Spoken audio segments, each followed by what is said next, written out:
Flic, bonsoir cinéphiles et cinéphiles. Aujourd'hui, on se retrouve sur Ciné Passion Blu-ray DVD. Pas pour vous parler d'une nouveauté, pas pour vous parler d'une chronique film, cinéma, ni pour vous parler d'un collector, mais tout simplement parce que, voilà, Jean-Philippe Smet, donc Johnny Hallyday, nous a quittés. Vous devez peut-être vous demander pourquoi je vais vous parler de Johnny Hallyday. Ce n'était pas qu'un chanteur, mais aussi un acteur.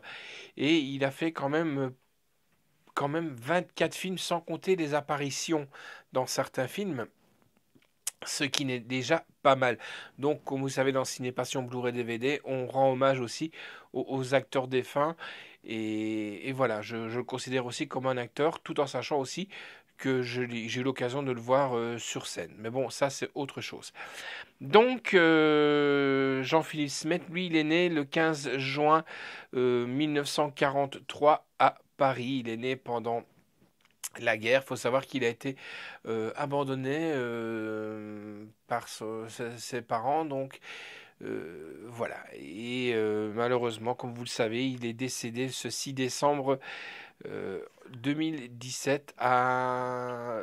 Non, pas le 6, pardon, mais le 5 décembre à Paris. Non, la nuit du 6 décembre. On est le 6 aujourd'hui, la nuit du 6 décembre, voilà. À 2h34 du matin exactement.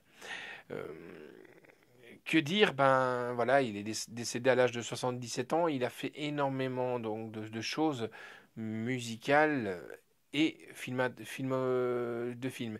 Moi ici, je vais vous parler de quelques films. Je ne vais pas rentrer dans les détails des films.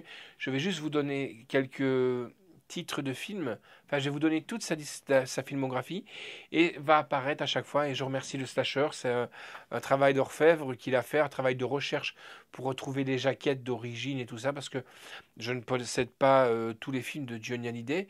Même je ne m'en cache pas de dire, je ne suis peut-être pas fan, mais grand respect à ce grand monsieur de la musique qui a su toujours s'entourer de grands talents. Et c'était une grande personne de très grand talent aussi. Donc, avant de commencer dans ces films, il faut savoir que il a été figurant à l'âge je dis pas de bêtises, 7 plus, à l'âge de 12 ans. Il a été figurant en 1965 dans le film Les Diaboliques. Et c'est peut-être ça qui lui a donné un peu le déclic de vouloir faire du cinéma. Et il a quand même bien réussi. En 1962, il a joué dans Les Parisiennes, film de Michel Boisseron. En 63, D'où viens-tu, Johnny, de Noël Honnord. En 67, À tout casser de John Berry. Donc vous voyez, les jaquettes apparaissent là-bas, hein, elles apparaissent quelques secondes. Le spécialiste de Serge Corbucci, à ne pas confondre avec Gérard Lanvin et Bernard Giraudot, c'est les spécialistes là, c'est le spécialiste, un western, bien entendu.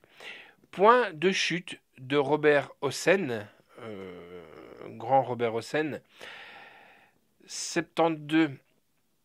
L'aventure, c'est l'aventure de Claude Lelouch. Claude Lelouch, d'ailleurs, qui est un grand ami de monsieur, qui était un grand ami de Johnny Hallyday. Car en 1980, Le jour se lève et les conneries commencent de Claude Murau. En 84, Détective de Jean-Luc Godard. En 85, Conseil de famille de Costa Gravas. En 87, Terminus de Pierre-William Glenn. C'est un genre un peu Mad Max. D'ailleurs, vous le voyez à la jaquette, où on voit un camion un peu futurisme, tout ça. J'ai eu l'occasion de le voir. Bon, ça m'avait pas tellement interpellé, je ne me cache pas de vous le dire.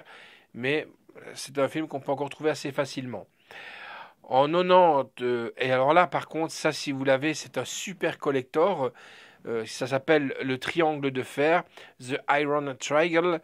C'est de Eric Weston. Il y a aucune version salle. Il n'est pas sorti en salle. Il est sorti en version vidéo. Et c'est une vidéo, comme on appelle, confidentielle. Donc c'est sorti à très très peu d'exemplaires. Donc retenez bien ce titre, le triangle de fer, Iron Triangle, et là c'est avec des acteurs américains. D'ailleurs, vous le voyez sur la jaquette aussi. La gamine de Hervé Palot en 1991. Alors après, il y a eu un petit battement de 91 à 99. Il n'y a pratiquement rien eu. Et puis en 99, il nous revient avec Pourquoi pas moi de Stéphane Gusti. En 2000, Love Me de Laetitia Masson si vous préférez. En 2002, L'homme du train de Patrice Lecomte, et si mes souvenirs sont bons, c'est un film avec Jean Rochefort, malheureusement qui nous a quittés cette année aussi, vive 2017, La Faucheuse. 2003, Wanted de Brad Mirmand, avec entre autres, on a Renaud, Bruel, dans ces films, Gérard Depardieu. Un film qui fait, on va dire, bof aussi, hein, voilà. Mais bon, moi, je suis pas tellement critique film français, c'est pas évident pour moi. En 2004, Les Rivières Pourpres 2 d'Olivier Dahan.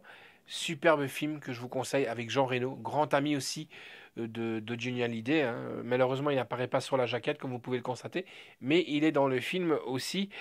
Alors, après, on a en 2005 Quartier VIP de Laurent Firode. Quartier VIP, c'est quand même avec Pascal Légitimus. Eh oui, Pascal Légitimus, un inconnu. C'est pas tellement un inconnu. Alors, après, avec Monsieur Lucchini en 2006, ben, si je vous dis Monsieur Lucchini, il s'agit de Jean-Philippe. Jean-Philippe de Laurent Tuel, tout simplement l'histoire vous la connaissez, hein.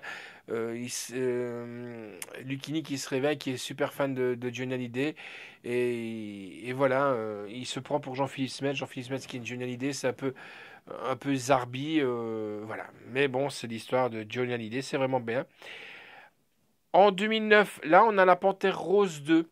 La Panthère Rose 2, film comédie, hein, de Haria de Zwart aussi, ou avec Johnny. En 2009, toujours en 2009, on a Vengeance de Johnny To. Johnny To. En 2014, Salaud on t'aime de Claude Lelouch, encore une fois. En 2017, ben, cette année, il y a deux films qui sont sortis. Le premier, c'est un film de Guillaume Canet, Rock'n'Roll, dont vous voyez la jaquette qui est assez marrante quand même. Ça m'a bien fait marrer avec les. On voit vraiment bien que 2017, c'est un peu la période un peu Snapchat où c'est tout ça avec les dessins repassés sur la photo. Et en 2017, toujours, Chacun sa vie euh, de Claude Lelouch aussi. Donc voilà, moi c'était un peu ma façon à moi de rendre un hommage et aussi Ciné Passion Blu-ray DVD. Je parle aussi pour le slasher et moi-même, rendre hommage à ce grand artiste qui nous a quittés. Euh, voilà, il était acteur, chanteur, compositeur. Je ne vous ai pas cité dedans les apparitions télé parce que les apparitions dans les films, ça aurait pris un peu plus de temps et c'est pas mon but non plus. Et je ne vous ai pas non plus cité les documentaires qu'il y a eu sur lui. Il y a des super documentaires si vous voulez un petit peu aller voir sur le site de l'INA, des archives, ou aussi aller voir. Il y en a plein qui vont passer pour le moment à la télé, ça c'est sûr et certain. Mais on en a vu un par exemple tout à l'heure qu'on a regardé quand même, qui nous parle un petit peu de ses séjours au Mississippi. Il faut savoir aussi, et je vais clôturer sur ça, on aime ou on n'aime pas Johnny. Jugez pas Johnny par le public, par son public. Jugez-le pour l'homme qu'il était, l'artiste qu'il était et qui le restera, un peu comme Elvis Presley, un peu comme Michael Jackson. Jugez pas tout ce qu'on a pu raconter ou tout ce qu'on peut dire sur des artistes. Et il faut savoir une chose, ce bonhomme, aussi bien que Elvis Presley que Jackson, Jackson a apporté le clip vidéo et a fait rentrer la première fois un black dans le MTV, ça il faut le savoir. Elvis a joué un peu avec son déhanché, a instauré le rock and roll et tout ça. Et il faut savoir, et ça on ne le sait peut-être pas, c'est un mec comme Johnny qui nous a amené à découvrir Jimi Hendrix. Eh oui, Voilà, je vous apprends un peu des choses. Moi, je vous dis à la prochaine, les amis, et merci encore une fois aux slashers pour le travail. Ciao, et on espère vous retrouver la prochaine fois, et non pas pour vous parler d'une triste nouvelle, mais vous parler de bonheur avec les films. Allez, ciao, et rip à toi, Johnny.